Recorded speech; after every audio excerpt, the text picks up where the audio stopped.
मुल्क को सलामत रखे। अल्लाह पाकिस्तान को ता क़यामत सलामत रखे। पाकिस्तान जिंदाबाद। और जो नसीब में है वो होगा इंशाअल्लाह। अल्लाह से राज़ी, अल्लाह हमसे राज़ी है। इमरान खान की गिरफ्तारी का सुन के आपको कैसा महसूस हुआ था पहले का?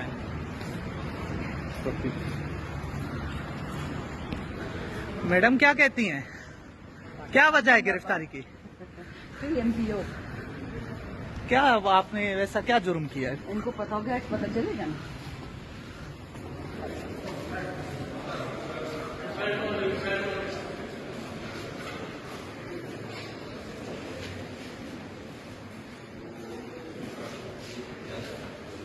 Allez,